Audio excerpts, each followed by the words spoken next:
essentially determines a person's effectiveness, and your leadership ability always determines your effectiveness. So the greater impact you want, then the greater your influence needs to be. Mrs. Morgan did say that leadership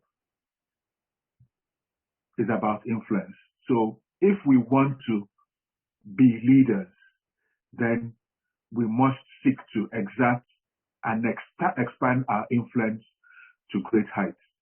Which is why, for instance, I'll take a lot of analogies from the football teams. If you look at modern football teams, what happens is typically when the team is not doing well, yes, they recognize that the coach or the manager does not actually play on the field, but they recognize that his influence is important, and what they typically do is they sack the manager and they bring in a new manager, and quite a lot of the time it works wonders.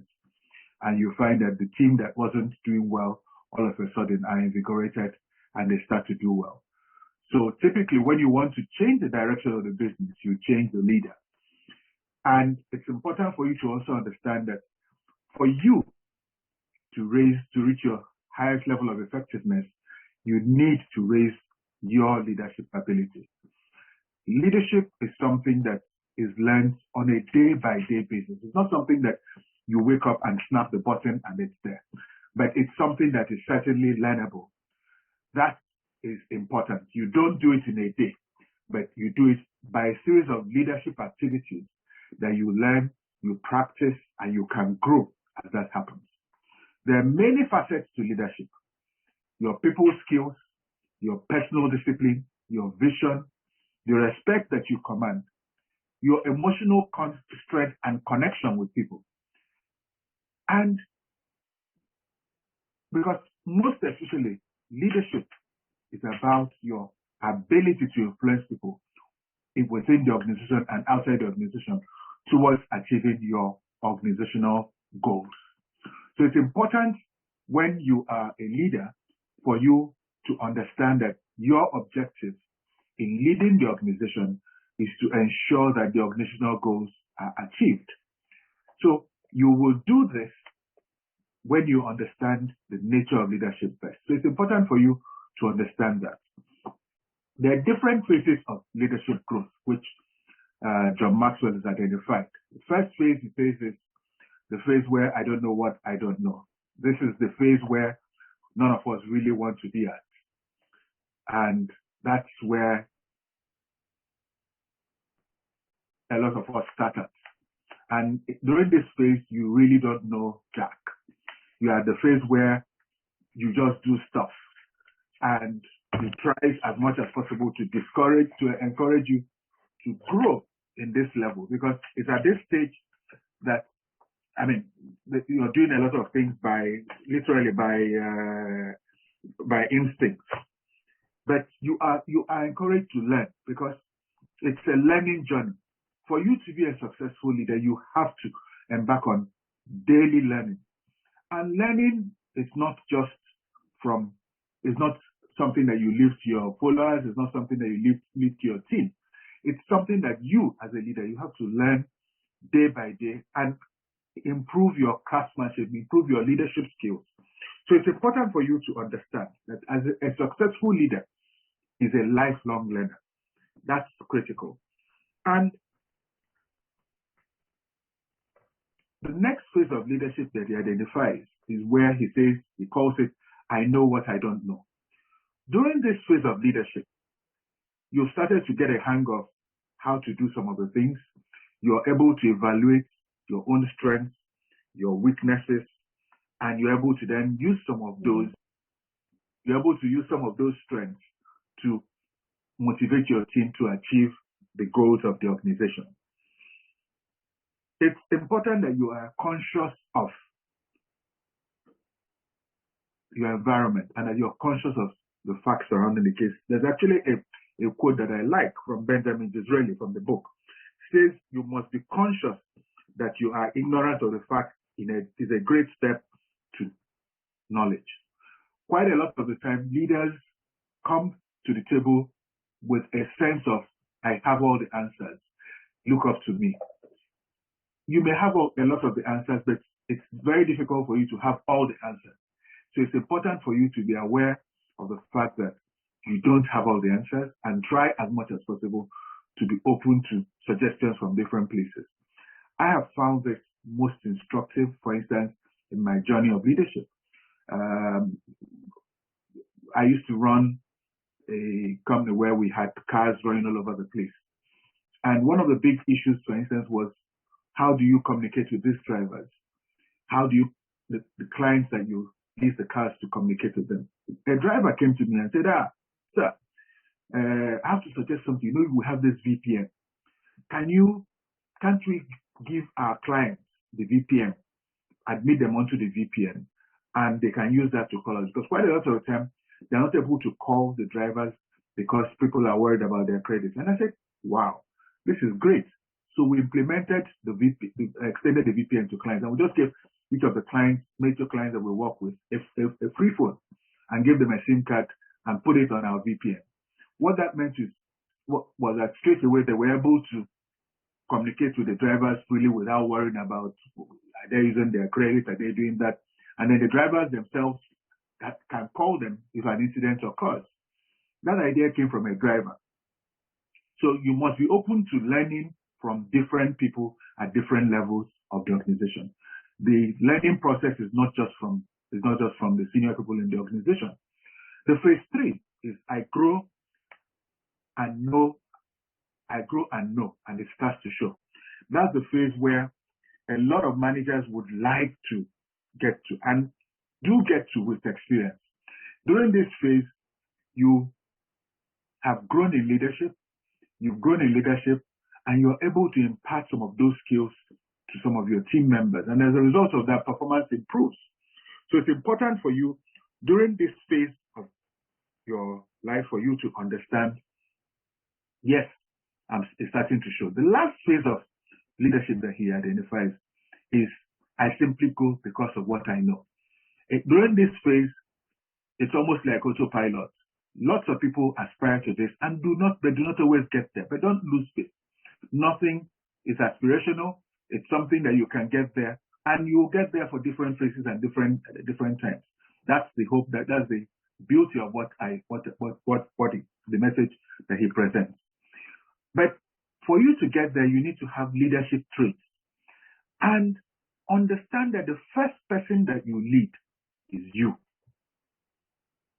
Quite a lot of the time, we want leadership from third parties, but we don't actually want to lead ourselves. So it's important for you to understand that your leadership potential will always be fulfilled by indiscipline in your life. Nobody achieves success without some form of discipline, without self-discipline. And quite a lot of the time, that lack of self-discipline limits our boundaries. So your self-discipline will challenge your excuses, because we always will have an excuse why we're not doing the things we're supposed to do.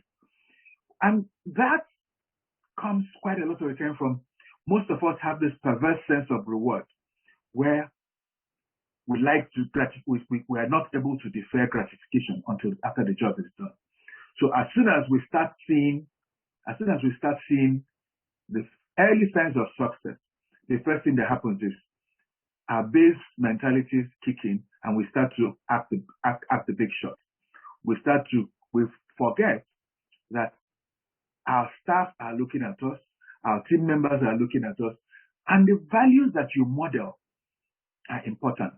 So if, for instance, you are trying to model a value of fiscal prudence, you can't go around buying first-class tickets and flying all over the world, because that is not the model that you have. I remember many years ago, I said to them to myself, for short journeys, why do you need a business class ticket? And I got on a flight to Ghana, and one of my team members, we met at the airport and we talked. And the next thing, when we actually got onto the plane, I went to my economy seat, and he had, because he was a unit head, had actually bought a business class ticket for himself. So he boarded before me. When I got there, I just greeted him and walked past and entered my economy seat. And you can imagine this guy's discomfort. He ran to my economy seat and was trying to explain why he was in business class. I just think, look, it doesn't matter. Just this is what I prefer to do. But for me, I looked at it as a way to model the kind of conduct that you need to explain to people that this is, you run a company, you're working for a company that is owned by many thousand shareholders. So your personal comfort should not prevail above the financial resources of the organization. And I doubt that that particular manager ever then bought a business class seat for short trips from here to Abuja, so because we would never have done it. The other thing about self-discipline is that you have to focus on the results and recognize that talent is wasted without discipline. And because without discipline, you can't achieve much. And one of the key aspects of discipline is actually to focus on prioritization of your daily and weekly schedules. One of the big mistakes we as leaders make is that we allow people to intrude on our schedules. We must prioritize what's important. And it's not just about work. It's about rest. It's about, for instance, my phone does not ring after 7 p.m. And I communicate that to everybody I do business with. I say, you can call me at 6 a.m. I'll take the phone. But if you call me at 8 o'clock, you're on your own. Because I think that at that point in time, I've done enough if I've been working since 5 a.m. Because, I do quite a fair amount of business with the Far East. So I find it's effective for me to be up at, say, 5 and talk to Singapore, China, and go. And by 7, I'm done. So unless the Holy Spirit leads me to you by that time of the day, you're on your own. You must also recognize that there's an important principle, the Pareto Principle, that this is critical. A lot of the things that will happen invariably do not contribute to your day-by-day activities, do not contribute to your success at all.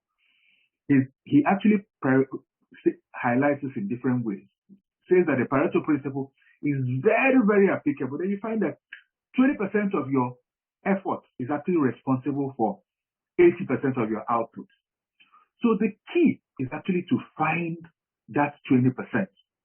And when you find that 20%, you focus on it very, very brutally. He gave an example of a violinist who had decided at some point that, look, how do I get to this situation? How do I get better? He said it's a process of planned neglect. So she said that how does she get better? She decided to get better by simply deciding that until I have practiced my violin and I'm happy with it, I do not do anything else. So she doesn't allow anything else to intrude on that. For me, one of the things I'm learning is I know that a lot of the things, I'm a pastor as well. So I know that when I allow my day to intrude on my prayer time, that day is gone. So I'm learning that before I start to get into reading emails, before I start to do, let me go to exert an effort in an area where I believe has the most important effect to me. Because by the time I sit with the Lord and organize my day, I really find that the day works better for me than it would work when I get up and I rush straight into meetings. This is, an example of that Pareto Principle. And what are the character differences between leaders and followers? You find that there are key things. Leaders initiate contact, they seek to do things, they seek to do change, they seek to initiate change. Followers wait and they go with the drive, they go with the move. Leaders plan and anticipate problems, while followers react to problems. It's very easy for you, and this applies even in your own life. One of the things that, for instance, I've had a discussion with a young fellow this last week is, why don't you just put masks, something as rudimentary as put masks in your pocket, so whenever you need in your pocket of your coat, so whenever you need it, to use it. It may appear small, but you plan for that. You anticipate the problem that when you want to get onto public transport, you may need a mask. And when you don't have the mask with you at that point in time, what do? So just something as simple as planning, anticipating that this is what I could do. So you're not reacting. Followers react to events as they happen. And then leaders also invest time with people. So this is an area, for instance, for me, reading this, I realized, yes, I do need to invest a lot more time with people because I'm not really that focused on that, but that's an area, like I said, leadership is a lifelong principle. It's something that you keep doing every day. So as you go through this book, you're going to find the things that you do need, the areas that you need to improve on.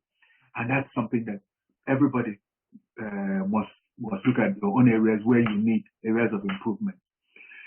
And something that is very critical is set appointments based on priorities. Because if you allow people to set their agenda for you, you will find that you get lost.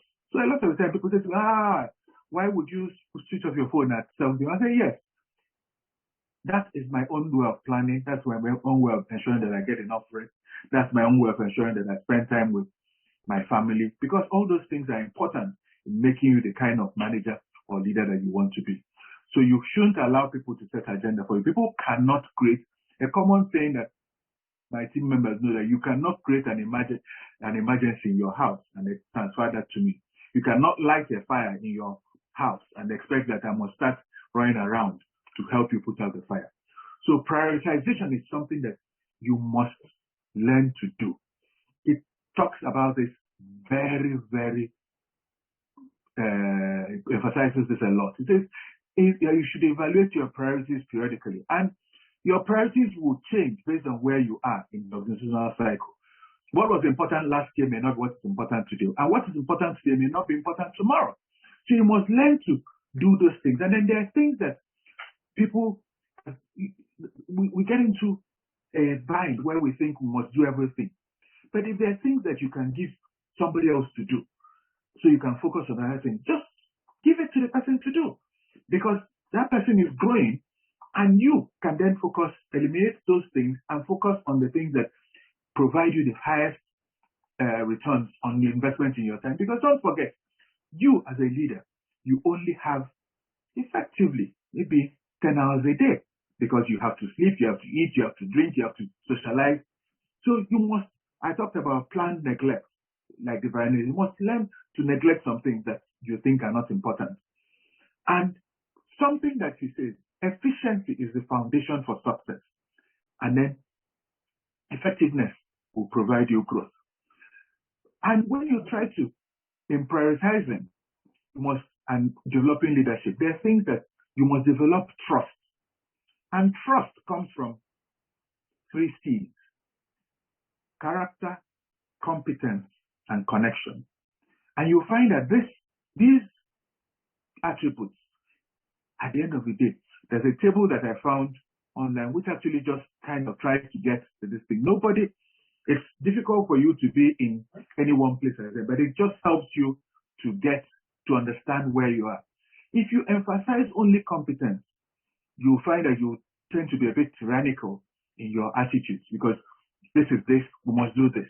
If you emphasize only character, then you're a saint, because you then have to move towards the center. If you emphasize just your connections, what you're just doing, you're basically peddling your sense of what you're doing. So you somewhere in that middle, you find that you have to combine both the competence and character and the connection, because empathy is important. No one is an island. So it's important for you to develop trust. So and then something that is important for a leader is actually visioning. Vision is critical for the leader.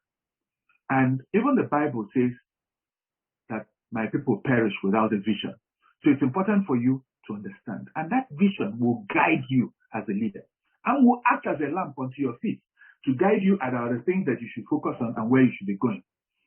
And visioning actually does start internally. And typically it will draw from your experience and from your history.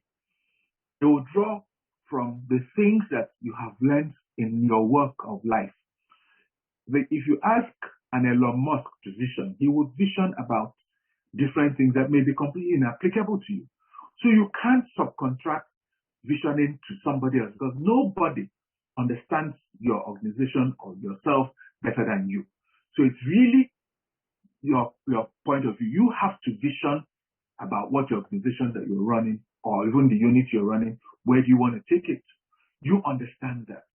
And it is that vision that will attract team members, challenge them, and unite them towards the purpose of the organization. Because, like I said, no one is an island. To fulfill a vision, you need a team. Once the vision is bigger than what one man can do, you need a team. So it's important for you to understand that you must carry your team along in your visioning. And to improve your visioning, you need to measure your vision.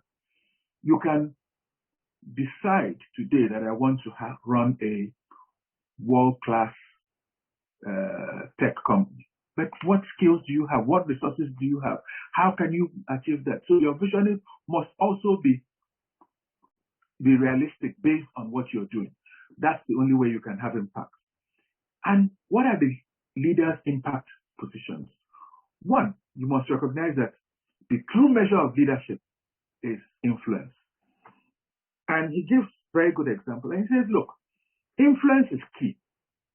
Leadership cannot be awarded, appointed, or assigned. There's a story he told about Lady Diana, which illustrates a number of all these myths. I mean, part of that is, we have a myth that, leading and managing. The fact that you're a manager does not make you a leader automatically. The fact that you set up a business does not make you a leader automatically.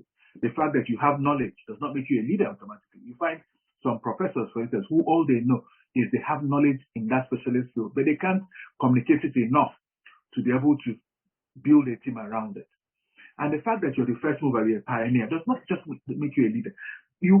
Because the fact that you have a good idea, if you look at some of the products that have really made lots of money, it wasn't because the first person who did it. Typically, the people who actually make money from it are people who looked at that first mover, who took all the advantages and they risked the project, and then came and had the leadership skills to move that idea from being an idea to moving into the marketplace and putting it at the cornerstone of the market. And the fact that you have a position doesn't always equate to leadership.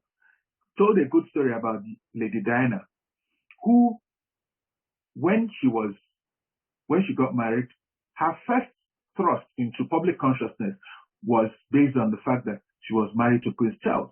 But because of the way she ran her life,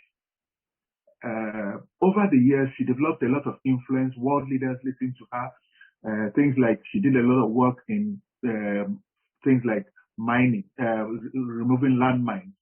So much so that the Clinton administration changed their policy towards landmines simply because Lady Diana engaged Bill Clinton in making him aware of the dangers of landmines. And Clinton admitted that they changed their policy based on her engagement. So much so that by the time she died, he said, 1 billion people watched her wedding. But by the time she died, 2.5 billion people watched her funeral because everybody was interested. She had influenced lives. She touched lives. So it's important for you to understand. It's talked about different 5 levels of leadership. That real leadership is being the person others will gladly and confidently follow. So you looked at different things.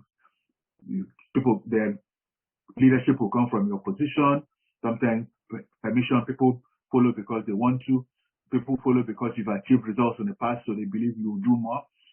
So you look at people follow because of their relationship with the leader, because you're good, you empathize, you're there all the time, and so on and so forth. And that happens, for instance, we find with pastors, because the pastor is compassionate. In your moment of need, he comes to you.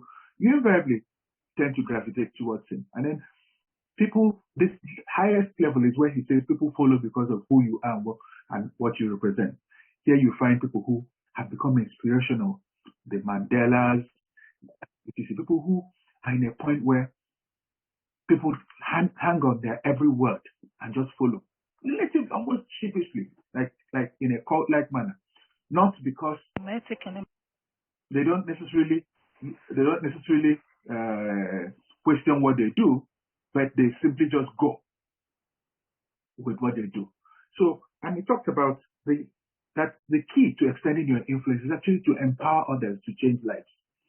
This is key. You must extend your influence if you want if you want to extend your influence.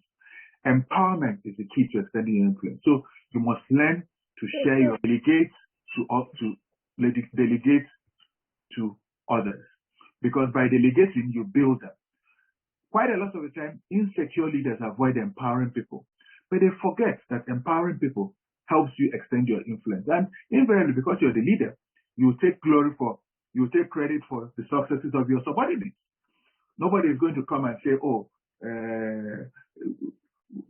some salesperson in Laterna sold a lot of books." What they'll just see is, "Oh, Laterna is a premium distributor of books."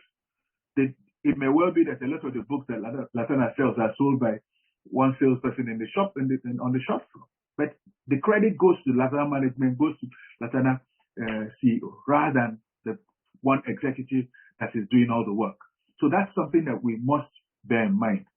And for you to effectively empower people, you need a number of things. One, you must evaluate the person. What skills does he have?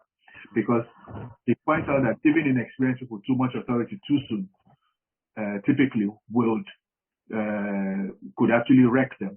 Because what you find is that when you give them too much authority, they don't have the capacity to handle the responsibility you give them, and could actually then be counterproductive. And something we talked about earlier, you must also model the kind of attitude and work ethic that you want your team members, your mentees to follow, because you must communicate that very clearly by being a model. It's not just what you say, it's what you do. What you do must reflect your values. They must be consistent, because don't forget, whatever you're doing, people are looking at. The key is, who are you when you think nobody is looking at you? Because even if you think nobody is looking at you, your subordinates are looking at you. They are seeing the things that you're doing. And invariably, they look at you as either as a good leader or as a hypocritical leader. So it's difficult for you to do. So then you must transfer authority to them. It's not sufficient for you. And then you transfer authority and share the power for that. And have them work with you. When you share the transfer authority, you must also give them the power to do it. It's not just giving them a workload. There's no need giving them a workload and then not having been able to take decisions. And then you also have to show confidence, public confidence in you. So yes, communicate to the rest of the organization. This man is there. I'm with him. Just go with it. And you must provide honest feedback to them. When they're doing good, tell them. When areas of improvement, tell them, because you're helping them to grow. But something that is also very important, you must release them to continue on their own. A lot of us, part of that releasing is the key to the growth process. A child does not learn to walk because you're carrying him all the time. You leave a child to walk, the child will fall. You leave him, bring him up for him. After a while, he learns to walk. The same way as empowering him. They get to a point where they fall, they learn, they get up, they continue. Learning is important. It's one of the most important things so learning to empower people is one of the most important things you'll ever do as a leader. Because even from a selfish perspective, it frees you to focus on the important things in life. It frees you to focus on the organizational effectiveness so that you invariably are more productive in the things that matter. Lastly, you must make leadership to work. Succession is an area where a lot of leaders fail. But you must recognize there's a saying that they quote that succession is one of the key responsibilities of leadership. If you recognize that succession is key, you must start to plan for your succession, because your lasting value is measured by succession. You must value team leadership above individual leadership. We've said earlier that you cannot do it all on your own. So it's important for you to understand that because you can't do it all on your own, you must build a team around it and then provide for, after I go, what will happen. Because the truth is, nobody has a guarantee on life. We're all here today. There's no guarantee that all of us here will wake up tomorrow morning. So you must plan. If I don't wake up, what happens? If I run under a truck, what happens to the organization? It's important. So Achievement is not just that you are able to do something yourself. Success comes when you empower your followers to do stuff even when you're not there. And that's what creates your legacy. Your legacy is important because it's important for what happens if I'm not there. This is an area where a lot of leaders fail. They fail to think, they get to a point where they start to feel that they are more important than the organization. So they take steps that send a message. I'll give you an example from my life. I mean, I helped start CNI Leasing many years ago. And when I started CNI, I was in my early 30s, and I set a retirement age of 55. And I mean, for a man who is 30, 55 looked like it will never come. And as I was getting to 55, I went to my board. I said, I'm getting to 55. We have to start to plan for retirement. We have to start to plan for my exit from management. They said, you're this, you're that. Let's extend it. I said, no, we can't extend it, because the message extension of your tenure as a leader happens is that you send a message to your staff that you're more important than the organization. You send a message to them that all this their sacrifice, hoping to succeed you one day, are meaningless. Because if you are willing to extend from your retirement from 55 to 60, who says you won't move to 70? Who says you won't move to 80? So it becomes demotivating.